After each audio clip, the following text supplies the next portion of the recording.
show in Richmond, Virginia.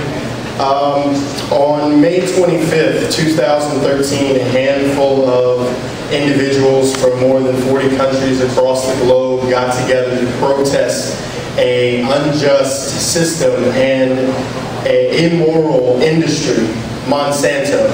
It wasn't to just protest Monsanto, but it was also to protest big agribusiness in general.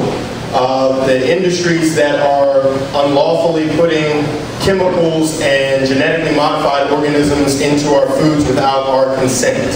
We came together to protest them. We came together to promote good food, and we came together not only to rally for a cause, we came together to show the United States and the rest of the world that we won't stand for our freedom of speech being taken away from us, being stripped so easily. I had the pleasure of leading this march, but I didn't do it by myself. We had a core group of people that came together and sat down and worked out the logistics for how the march was going to work, how long, and everything that we needed to do to spread the word. And we had a good showing. We had more than 350 people show up to our march, so that's a good thing. We had a lot of bloggers. We had some reporters do pieces on the march from start to finish, and they're following up with us as we speak on what we're planning to do from now on. Now, Richmond, because we are an art town and a town of expression, we do what we do best. We express ourselves.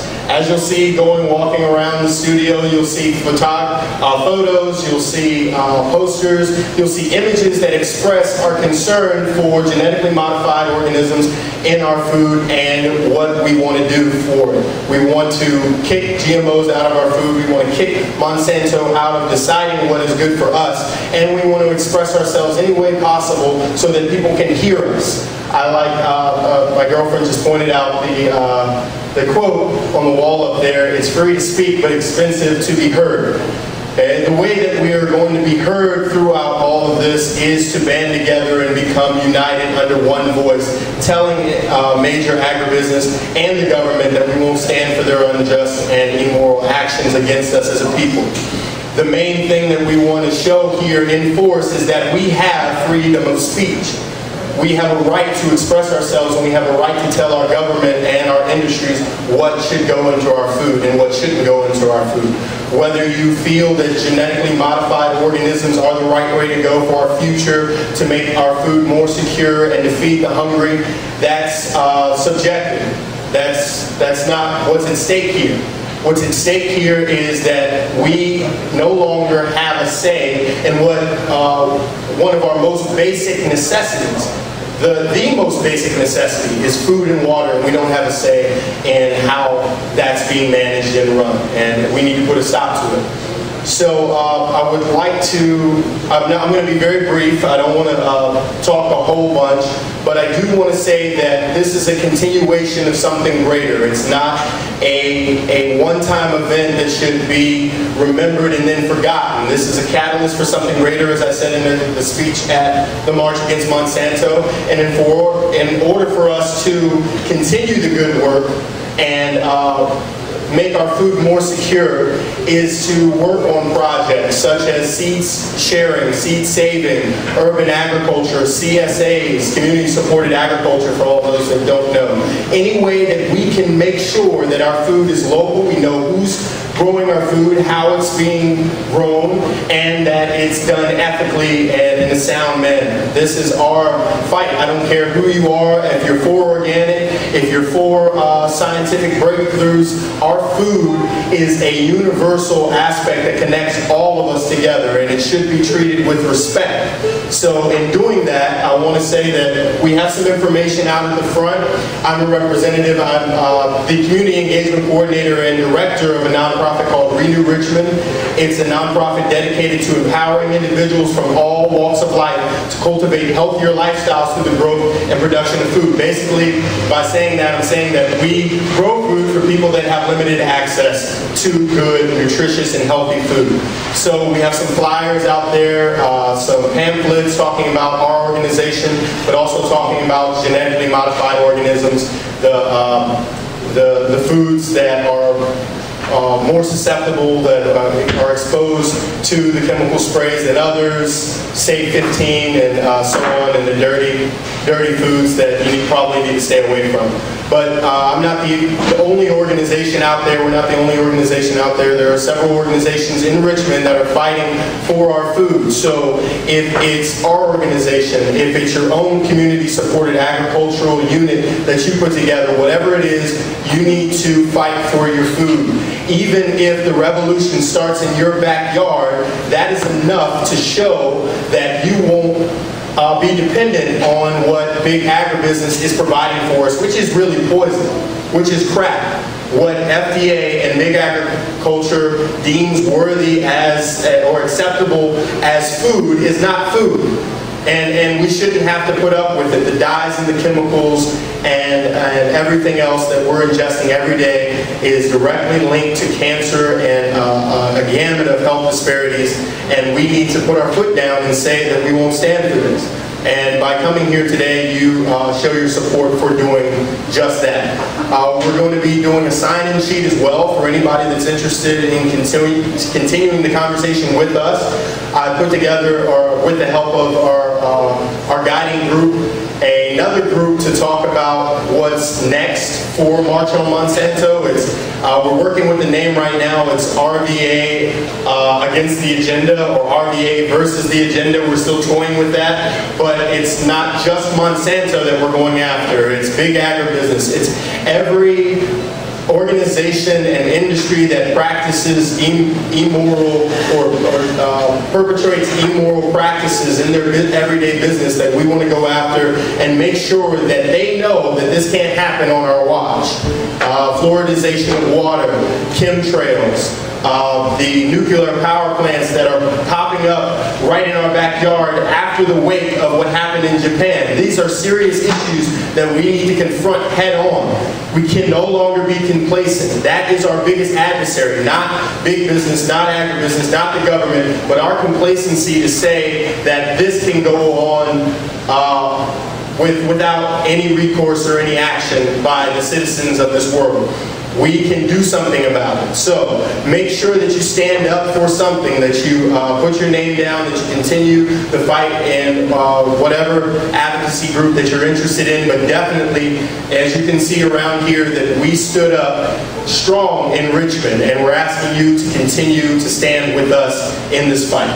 So without further ado, we have a video that we're showing. What is the name of the video? Yeah, it's called Last Minute to Me.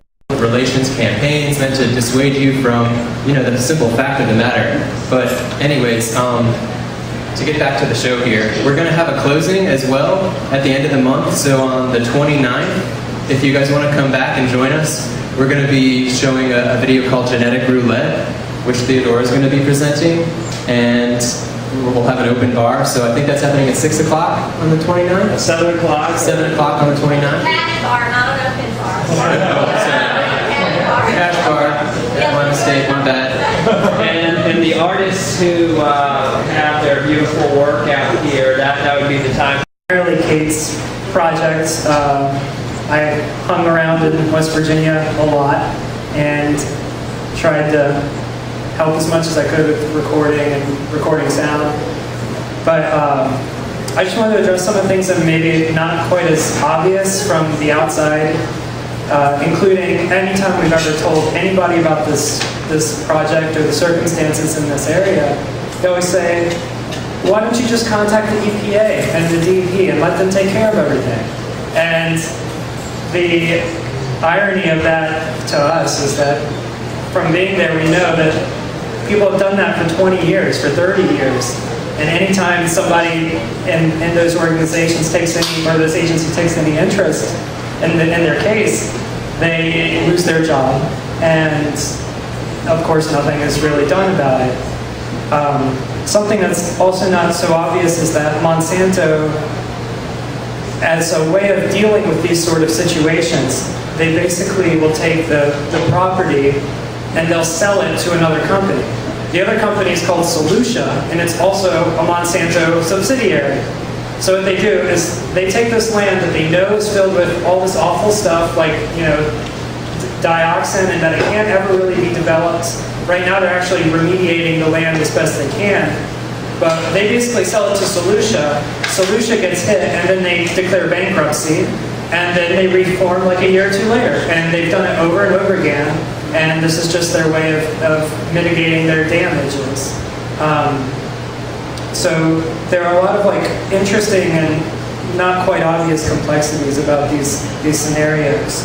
And of course, for the people, there's a guy we met who's fairly older gentleman who started a watershed for the creek that runs right through his backyard. And what he basically discovered was, inadvertently, that they had a dump site on that creek. And initially, they were just trying to clean the creek up and take care of their land and their water. And they kept finding pH readings that were just totally bizarre. And then they did more and more investigation and basically determined that this enormous hill over there was just built up and hollowed out, and they used it as a dump site for all the chemicals that were too good to be sprayed in Vietnam. And too good means it was really thick consistency, so you couldn't spray it from an airplane.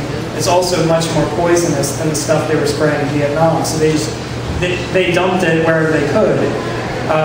We know they have 30 dump sites around this town, but we only know the location of about a dozen of those. So people are dealing with this stuff every day and not even knowing it. That it affects everybody. I talked to somebody from the town who told me they felt so stupid that they had a garden in their yard because he and his wife had now both had cancer, and he didn't have any idea that they might have been digging up land that was actually filled from one of those dump sites.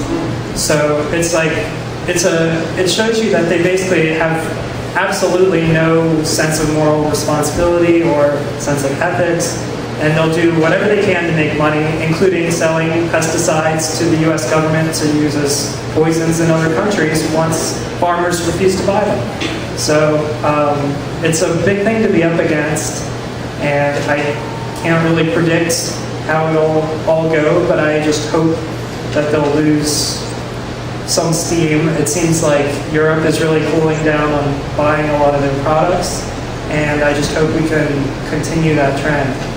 So, yeah, thanks. What is in our food instead continues to appoint influential Monsanto employees to high offices within the federal government.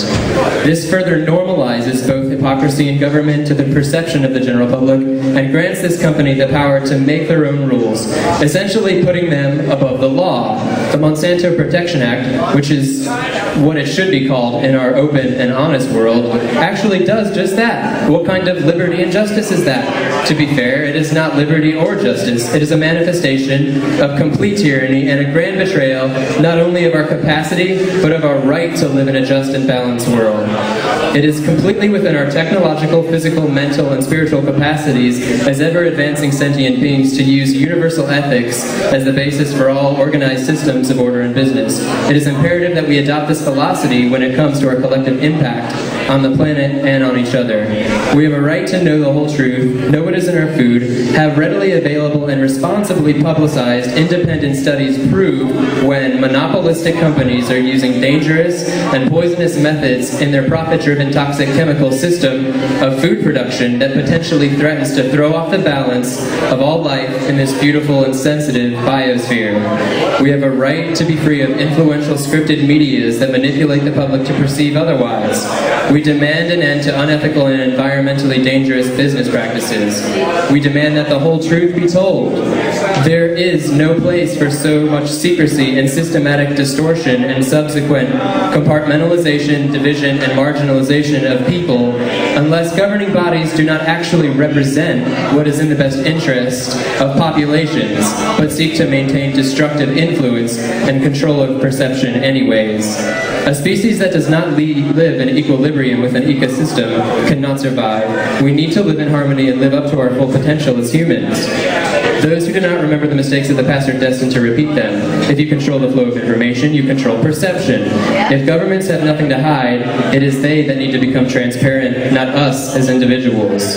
To represent what is in the best interest of such a prolific and beautiful species, such as we are, and not throw out the baby with the bathwater, we must address and fix the problems within the established world of profit-driven laws by viewing our world from a more ethical perspective of greater accountability and appreciation for life than we have been conditioned to think possible. Thank